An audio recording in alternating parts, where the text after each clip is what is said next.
Hello students, good afternoon. तो आप लोग बताइए कैसा पढ़ाई चल रहा है आप लोग का? सब ठीक? Okay, right right right. तो प्रेजेंटली हम लोग अभी 11th फिजिक्स सीरीज डिस्कस कर रहे हैं और अभी हम लोग नया चैप्टर है फ्रिक्शनल फोर्स, फ्रिक्शन। और इसके पहले हम लोग Newton's laws of motion discuss किए थे। तो अब मुझे बताओ आप लोग कि फ्रिक्शनल फोर्स जैसे different types of the force, tension, weight, normal force, spring force वगैरह हम लोग डिस्कस किए थे। अभी हम लोग बात करेंगे फ्रिक्शनल फोर्स का। तो फ्रिक्शनल फोर्स का हम लोग थोड़ा सा इंट्रोडक्शन लिए थे। एक्चुअली मैंने आपको बताया था कि ये आपको कॉन्टैक्ट फोर्स का हॉरिजॉन्टल कंपोनेंट है। आप देख रहे हैं ये कॉन्टैक्ट फोर्स आर को मैंने डिनोट किया कॉन्टैक्ट फोर्स। एक्चुअली जब दो बॉडी टच में होता है, जैसे ये ब्लॉक है और सरफेस दोनों टच कर रहे हैं, तो दोनों एक दूसरे पर कॉन्टैक्ट फोर्स लगाते हैं। ये जो आर दिख रहा है ना, ये ऊपर साइड में ग्रीन से, ये सरफेस लगा रहा है ब्लॉक पर, और ये हुआ एक्शन और ये हुआ रिएक्शन, उसका अपोजिट। अब इसके दो कंपोनेंट्स, एक इधर और एक इधर। मतलब ये जो आर देख रहा है, it is the by surface to the block, and ये नीचे की तरफ देख रहा है by block to the surface, right. और ऐसा कोई जरूरी नहीं है कि आपका कॉन्टैक्ट फोर्स हमेशा वाई डायरेक्शन में हो, ये इंक्लाइंड भी हो सकता है। तो एक्चुअली फ्रिक्शनल फोर्स क्या है, उसका हॉरिजॉन्टल कंपोनेंट, और उसका जो वर्टिकल कंपोनेंट, परपेंडिकुलर कंपोनेंट, तो क्या बोलेंगे, नॉर्मल फोर्स। और जो दोनों का जो रिजल्टेंट होगा आर, जो होगा √f² प्लस n², राइट। दोनों का रिजल्टेंट नेट कॉन्टैक्ट फोर्स। और अगर ये वाई डायरेक्शन में देखें तो n इज इक्वल टू क्या होगा, mg होगा, बिकॉज वाई डायरेक्शन में कोई मूवमेंट नहीं है।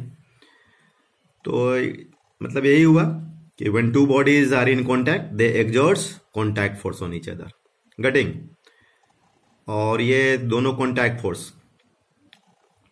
ये जो दिख रहा है दोनों कॉन्टैक्ट फोर्स, एक तरह से बोले तो यहाँ पर कोई NLM जो है वो अप्लाई हो रहा है। बोलो आप लोग, NLM 1 2 3 क्या लग रहा है? 3 लग रहा है। NLM 3 क्या बोलता है कि जब भी दो बॉडी टच में हो या अनटच हो, तो एक दूसरे पर वो एक्शन रिएक्शन जो लगाते हैं, जो वो equal magnitude and opposite direction में लगता है, ठीक है। तो ये आपको धीरे धीरे कॉन्सेप्ट पता चल रहा है फ्रिक्शनल फोर्स का। देखिए ये क्या है, रिएक्शन है, आर है, और ये एफ हुआ और ये एन हुआ। R is equal to how much है, f² प्लस n², ठीक है। जैसे एक प्रॉब्लम मैं डिस्कस करता हूँ तो क्लियर होगा। जैसे आप ये देखिए, एक इंक्लाइन प्लेन पर ब्लॉक रखा हुआ है, कैपिटल M, और वो रेस्ट में है, और block of mass m kept on the rest on the incline plane. तो find the net contact force. तो आप देखो m है, तो ये mg हुआ, ये कंपोनेंट mg cos थीटा हुआ, ये mg sin theta along the incline plane, और ये जो दिख रहा है आपका नॉर्मल फोर्स। तो बोलो आप लोग, बताओ मुझे नॉर्मल फोर्स कितना होगा। तो आप देख रहे हैं कि perpendicular to the incline plane में कोई भी अपना ये मूवमेंट नहीं है, एक्सलेशन नहीं है। तो n is equal to how much there, mg cos theta. n is equal, और r का फॉर्मूला क्या होता है, f² प्लस n², और f का जो वैल्यू होगा, इधर ग्रीन से दिखाया है f, mg sin थीटा, और दिया हुआ है कि ब्लॉक रेस्ट में है। ब्लॉक क्या आपका रेस्ट में है, तो इसलिए f का वैल्यू कितना होगा, mg sin थीटा, राइट। तो वैल्यू पुट कर देंगे। r क्या है, नेट कॉन्टैक्ट फोर्स है, तो mg sin theta whole square plus mg cos theta whole square under root, तो mg² बाहर हो जाएगा, mg sin, तो फाइनली क्या हो गया, mg हो गया। तो टोटल कॉन्टैक्ट फोर्स mg होगा। और mg किस डायरेक्शन में है आपका, mg जो है आपको ये दिख रहा है y डायरेक्शन में है, तो एकदम r जो होगा बिल्कुल उसका अपोजिट होगा, ठीक है। तो r क्या है, mg के बराबर है ना, r जो दिख रहा है mg के बराबर है, and it is the just opposite to mg, that's why, ठीक है ना। तो एक्चुअली फ्रिक्शनल फोर्स जो होता है दो बॉडी के बीच में, अब समझ में आ गया हो गया। और इसका मेन कारण क्या होता है, एक तरह का ये interlocking of extended part of the one object to the extended part of the another object के बीच में, दोनों के बीच में जो एक्सटेंडेड पार्ट होता है, कांटा जैसा होता है, उसके बीच का एक तरह का इंटरलॉकिंग है, या बोले तो it is the bonding between the molecules of the two surfaces, right. तो मुझे लग रहा है कि फ्रिक्शनल फोर्स का आपको अंडरस्टैंडिंग हो रहा है, ठीक है ना।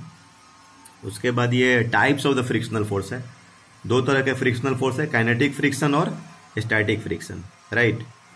तो काइनेटिक फ्रिक्शन क्या होगा, तो the frictional force in the action when there is relative motion between two body. जब भी एक बॉडी दूसरे बॉडी पर स्लाइड करेगा तो उनके बीच में क्या होगा, Fk होगा, और Fk स्टॉप हो जाता है when the relative motion is ceased, अगर दोनों बॉडी के बीच का रिलेटिव मोशन सीज्ड हो गया तो एफ के भी नहीं काम करेगा। ठीक है, एक्चुअली एफ के लगता ही है रिलेटिव मोशन को रिड्यूस करने के लिए। मतलब इसका टेंडेंसी क्या है, oppose to the relative motion. वो चाहता है कि रिलेटिव मोशन क्या हो जाए, जीरो हो जाए। It is opposite to the relative motion of any body with respect to surface in contact. अगर कोई बॉडी पर हम कोई फोर्स लगाते हैं तो फोर्स का अपोजिट नहीं होता है, ये रिलेटिव मोशन का अपोजिट होता है। ठीक है, और सेकेंड टाइप आपका स्टैटिक फ्रिक्शन। और फिर हुआ कि आपका काइनेटिक फ्रिक्शन का जो मैग्नीट्यूड होता है एफ के एक्चुअली वो जो नॉर्मल फोर्स होता है, कोई जैसे आपका ब्लॉक है तो नॉर्मल फोर्स एन लेते, एफ के नॉर्मल फोर्स जितना ही ज्यादा होगा, मतलब compactness between the body and surface जितना ज्यादा होगा एफ के ज्यादा होगा। तो एफ के डायरेक्टली प्रोपोर्शनल टू एन, और एफ के इज इक्वल टू म्यू के एन, राइट। ये म्यू के कोफिशिएंट ऑफ काइनेटिक फ्रिक्शन होता है, म्यू के is equal to F k by N. इसका कोई भी एफ के क्या फोर्स है, एन क्या है नॉर्मल फोर्स है, दोनों रेशियो है। म्यू के का कोई भी यूनिट नहीं होगा और वो मटेरियल पर डिपेंड करेगा, material of the surface in the contact, right. N क्या है बच्चों, नॉर्मल फोर्स है। तो आई एम सपोजिंग दैट कि you are getting the concept of the coefficient of the friction mu k, it is F k by N. Mu के बोलिए unit क्या होता है, कोई भी यूनिट नहीं होगा। जैसे प्रॉब्लम देखिए, ये एक ब्लॉक है 1 kg है, इसकी स्पीड 5 मीटर पर सेकेंड है और आपका फोर्स इधर लग रहा है 1 Newton.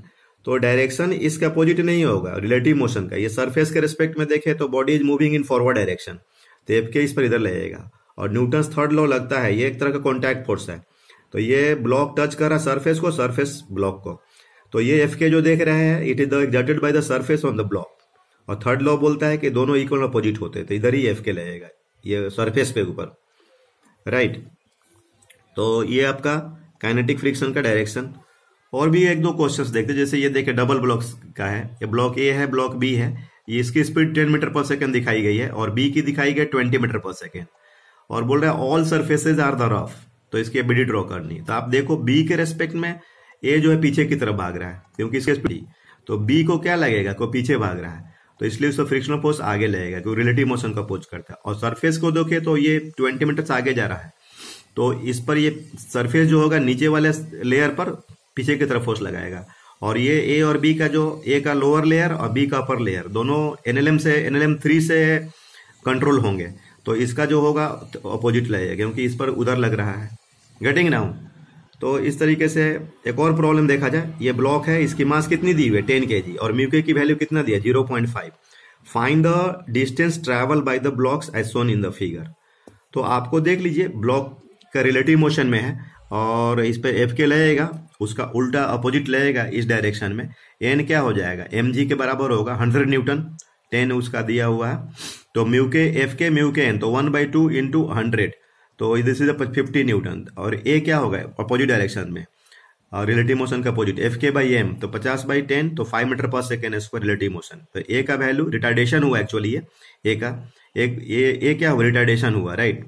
F k by m 50/10, 5 metre पर सेकेंड स्क्वायर, तो ए का value -5, v square is equal to u square plus 2x। तो तब तक मूव करेगा जब तक वो मतलब फाइनल स्पीड सीज नहीं हो जाए, जीरो नहीं हो जाए।